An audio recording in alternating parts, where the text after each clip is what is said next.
नमस्कार प्रेक्षकांनो, ठरलं तर मग मालिकेच्या आजच्या म्हणजेच 13 एप्रिलच्या भागात आपल्याला एक जबरदस्त असा ट्विस्ट पाहायला मिळणार आहे. पण त्याआधी जर तुम्ही माझ्या चॅनलवर नवीन असाल तर चॅनलला प्लीज सबस्क्राईब करा. तर प्रेक्षकांनो, आता आपण पाहतो की महिपतने दामिनीला साक्षीला शिक्षेपासून वाचवण्यासाठी एक आयडिया काढलेली असते. तो खूप दारू प्यायलेला असतो व दामिनीला फोन करून ती दारूच्या नशेतच आयडिया दामिनीला सांगत असतो. पण दामिनी त्याचं ऐकून तर घेते, पण चिडतच त्याला तुम्ही तुमचं डोकं जास्त वापरू नका असं सांगते. पण उद्या मात्र तुम्ही साक्षीला घरी आणण्याची तयारी नक्कीच करा. तर महिपत विचारतो, म्हणजे साक्षी उद्याच घरी येणार आहे का आणि कसं काय? तर दामिनी म्हणते, ते कळेल तुम्हाला उद्याच, आता माझं डोकं खाऊ नका असं म्हणून ती फोन ठेवते. तर आता इथे दुसरीकडे सायली आता अर्जुन घरी आला नाही म्हणून त्याची काळजी करत असते.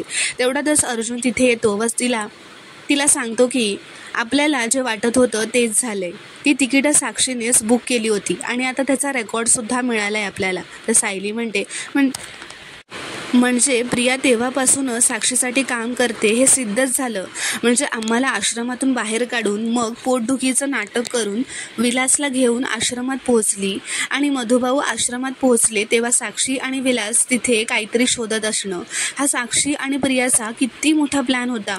तर अर्जुन म्हणतो, हो, आणि आय एम शुअर की हे प्लॅनिंग काही दिवसांपासून नाही तर काही महिन्यांपासून सुरू असणार. तर सायली म्हणते, म्हणजे प्रिया मधुभाऊंविरुद्ध कटक कारस्थानं करतच होती आणि आता रविराज काकांना सुद्धा फसवतेच आहे, म्हणून तर ती नोटीस पाठवली आहे ना. तर अर्जुन विचारतो, कुठली नोटीस? तर सायली आता त्याला ती नोटीस दाखवते. तो म्हणतो, ब्रीच ऑफ प्रायव्हसी. याचा अर्थ असा होतो की आता आपण तन्वीची कोणतीही इन्फॉर्मेशन कोणत्याही पद्धतीने नाही काढू शकत.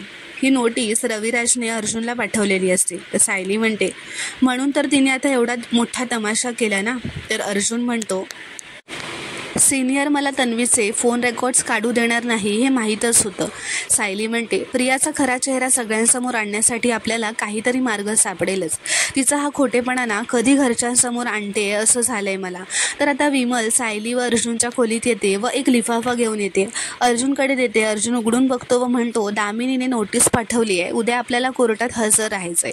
तिच्या डोक्यात काहीतरी मोठा प्लॅन चालू आहे, पण काय हे उद्या कोर्टात गेल्यावरच कळेल. तर आता दुसऱ्या दिवशी सकाळी चैतन्य अर्जुनला म्हणतो, दामिनी असं अचानक नोटीस पाठवेल असं वाटलं नव्हतं. तर अर्जुन म्हणतो, ही स्टाईल आहे तिची, आधी समोरच्याला गाफील ठेवायचं आणि मग बॉम्ब फोडायचा.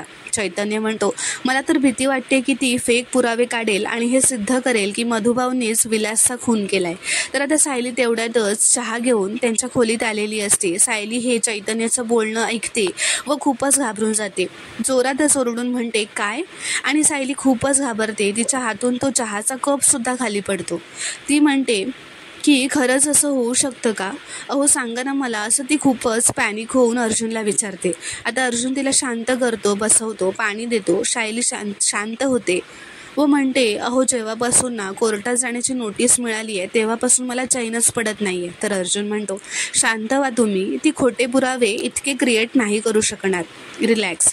अर्जुन म्हणतो, अरे चैतन्य तू पण ना काय बोलतोयस हे? तर चैतन्य म्हणतो, सॉरी वहिनी, मी फक्त शक्यता बोलून दाखवली, पण तसं काही होणार नाही, तुम्ही टेन्शन नका घेऊ. तर आता अर्जुन सायलीचा हात हातात घेतो व म्हणतो, विश्वास आहे ना माझ्यावर? तर सायली म्हणते, स्वतःपेक्षा जास्त. तर अर्जुन म्हणतो, मग यावरही विश्वास ठेवा की मी दामिनीबद्दल जे प्रेडिक्ट केलंय तसंच होणार आणि आता ती फक्त साक्षीला बाहेर काढण्याबद्दलच बोलेल, विलासच्या खुनाबद्दल ती काहीच बोलणार नाही. तर आता सायलीचं मन शांत होत नसतं. ती म्हणते की मनाला कसं शांत करू, काही केल्या शांतच होत नाहीये. तर अर्जुन म्हणतो, मला तुमचं मन कसं शांत करायचं हे माहिती आहे, या इथे, असं म्हणत तो तिला देवाऱ्याजवळ घेऊन जातो. तो म्हणतो, तुम्ही तुमच्या देवाशी बोला, तुमचं मन शांत होईल. आता ते तिघंही देवाला नमस्कार करतात. तर आता तेवढ्यातच मधुभाऊ सायली व अर्जुनच्या खोलीत येतात. सायली धावतच जाऊन त्यांना मिठी मारते. मधुभाऊ म्हणतात, अगं साऊ, मी आता त्या कोर्टाच्या तारखांना घाबरत नाही बरं का, तू एवढी काळजी करू नकोस. अगं माझी लेक आणि माझं जावई पहाडासारखा माझ्या पाठीशी उभे असताना मला भीती कशाची? तर आता सगळे कोर्टात जायला निघतात. इथे कोर्टात महिपत, रविराज, प्रिया आलेलेच असतात. दामिनीही कोर्टात येते. दामिनी आता कोर्टाच्या बाहेर रविराजला भेटते. तर आता तेवढ्यातच अर्जुनसुद्धा तिथे येतो. त्याच्या गाडीतून उतरतो व सगळी मीडियाची लोक अर्जुनकडे धावत येतात व त्याला प्रश्न विचारू लागतात. ते विचारतात की तुम्ही आणि दामिनी मॅडम याआधी कधीही केस हरला नाही आहात, मग काय वाटतं आता यावेळेस कोण हरेल? तर अर्जुन म्हणतो ऑफकोर्स दामिनी देशमुख, कारण माझी बाजू सत्याची आहे आणि सत्य कधीही हरत नाही. अर्जुन म्हणतो माझी तत्त्व मी कधीच बदलत नाही. तर आता दामिनी व अर्जुनसुद्धा समोरासमोर येतात, हात मिळवत एकमेकांची ओळख करून देतात. दामिनी म्हणते शेवटी समोरासमोर आलोच आपण, आत्मविश्वास ढासळतोय का तुझा, असं ती अर्जुनला विचारते. तर अर्जुन म्हणतो माझा आत्मविश्वास बघण्यासाठी आत कोर्टात यावं लागेल. दामिनी म्हणते मी लढण्यासाठी आणि जिंकण्यासाठीच आले. तर अर्जुन म्हणतो म्हणजे तुमची बाजू किती वीक आहे हे तुम्हाला माहीतच नाही आहे. तर दामिनी म्हणते माझी बाजू वीक आहे की तुझ्याकडे बिनबुडाचे पुरावे आहेत हे कोर्टातच कळेल. आता आपण जिंकल्यावरच बोलूयात. सी यू असं म्हणत ती आता तिथून निघून जात असते. तेवढ्यातच अर्जुन तिला हाक मारतो व जोरातच म्हणतो ॲडव्होकेट दामिनी देशमुख, आज कोर्टात ना तुम्ही जिंकणार ना मी जिंकणार. आज कोर्टात जिंकणार ते फक्त सत्य, सत्य आणि सत्य. आत्मविश्वास ढासळतोय असं अर्जुन दामिनीला विचारतो की आत्मविश्वास ढासळतोय असं वाटतंय. तर दामिनी आता आत निघून जाते व अर्जुन, सायली सगळेच आत कोर्टात निघून जातात. आता आतमध्ये कोर्टात जज आलेले असतात. जज म्हणतात कोर्टाची कारवाई सुरू केली जावी. तर आता दामिनी उठून म्हणते की मी ॲडव्होकेट दामिनी देशमुख, साक्षी शिखरेचं वकीलपत्र आता मी घेतलंय आणि ही पवारांची NOC. आता दामिनी म्हणते माझ्या क्लायंटवर कोर्टाची दिशाभूल करण्याचा आरोप आहे, पण माझं असं म्हणणं आहे की खरं तर तिचीच दिशाभूल झाली आहे. याआधी तिने ज्या स्टेटमेंट दिल्या मनाविरुद्ध व नाईलाजाने दिल्यात हे मी सिद्ध करेनच, पण कोर्टात खोटं बोलण्याच्या आरोपातून आता साक्षी मुक्त करण्यात यावं अशी मी कोर्टाकडे विनंती करते, असं म्हणत ते जाऊन बसते. जज म्हणतात ॲडव्होकेट अर्जुन सुभेदार, आता तुमची ओपनिंग स्टेटमेंट द्या. अर्जुन म्हणतो युअर ऑनर, साक्षी शिखरेने जर अत्यंत नाईलाजाने स्टेटमेंट दिलं असेल तर ती एकदा नाही 3दा खोटं कसं बोलेल?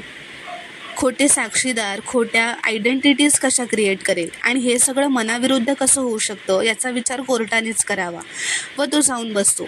तर दामिनी उठून म्हणते युअर ऑनर, मला माझं म्हणणं सिद्ध करण्यासाठी साक्षी शिखरेला काही प्रश्न विचारण्याची परवानगी हवी आहे. तर आता दामिनी साक्षीजवळ येते व म्हणते मिस साक्षी शिखरे, विलास मर्डर केसशी जो तुमचा संबंध जोडला गेला आणि ही केस त्याबद्दल आत्तापर्यंत जे जे काही घडलंय ते सगळं मला परत सांगाल का प्लीज? तर साक्षी म्हणते हो मॅडम, करेक्ट आहे मॅडम, तुमचं जोडलं गेलं. मी खरंच सांगते माझ्या या खुनाशी काही संबंध नाही आहे. ती म्हणते मॅम, आम्हाला आश्रमाची जागा रेसॉर्टसाठी हवी होती आणि म्हणून आम्ही मधुकर पाटलांना भेटायला गेलो. आम्ही त्यांना रिक्वेस्ट केली की तुमची जागा आम्हाला विकत द्या, पण ते तयार नव्हते. बरं, इतक्यावरच ते थांबले नाही, त्यांनी आमचा अपमान केला, आम्हाला तिथून हाकलून लावलं आणि त्यानंतर पुन्हा आम्ही त्या जागी पुन्हा कधीच पाय ठेवला नाही. त्या साक्षी आता अर्जुनने कोर्टात कसं तिला खोटं पाडलं हे रंगवून दामिनीला सांगत असते. तर साक्षी आता त्या सगळ्या खोट्या गोष्टी पुन्हा सांगत असते. तर अर्जुन आता रागातच उठून उभा राहतो व म्हणतो I object your honour. Advocate Damini साक्षीला परत तेच बोलायला का लावतायत? It's a waste of time. I think miss देशमुखांनी या केसचा नीट अभ्यास केलेला नाही आहे. तर दामिनी हसतच म्हणते माझा अभ्यास नीट झाला आहे सुभेदार. इतक्या वेळा साक्षीच्या स्टेटमेंट्स ऐकूनसुद्धा काही गोष्टी तुमच्या लक्षात आलेल्या नाही आहेत, त्या तुमच्या लक्षात याव्या एवढीच माझी इच्छा आहे. तर जज म्हणतात ऑब्जेक्शन ओव्हररूल. चैतन्य अर्जुनला म्हणतो तिला जे विचारायचं आहे ना ते विचारून घेऊ देत, तसंही नवीन काय निघणार आहे? तर दामिनी म्हणते कोर्टाला असं सांगितलं की ज्या रात्री मर्डर झाला त्या रात्री तुम्ही पूर्ण रात्र रेसॉर्टमध्येच होतात, पण हे तुम्ही खोटं बोललात, बरोबर? मग तुम्ही सांगितलं की त्या रात्री तुम्ही 2 तासांसाठी रेसॉर्टच्या बाहेर गेला होतात, बरोबर ना? तर अर्जुन म्हणतो आय ऑब्जेक्ट युअर ऑनर. हे साक्षी शिखरेने सांगितलं नाही, CCTV फुटेजने मी प्रूव्ह केलंय. तर दामिनी म्हणते माय अपॉलॉजीज.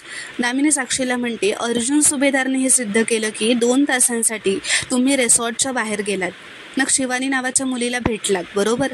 तर साक्षी बरोबर असं म्हणते. दामिनी म्हणते मग तुम्ही खोटं सांगितलं की अथर्व विचारे नावाच्या सावत्र भावाच्या फ्युनेरलला तुम्ही गेला होतात, पण हे सुद्धा अर्जुन सुभेदाराने सिद्ध केलं की अथर्व विचारे नावाचा कोणी सावत्र भाऊच तुम्हाला नाही आहे.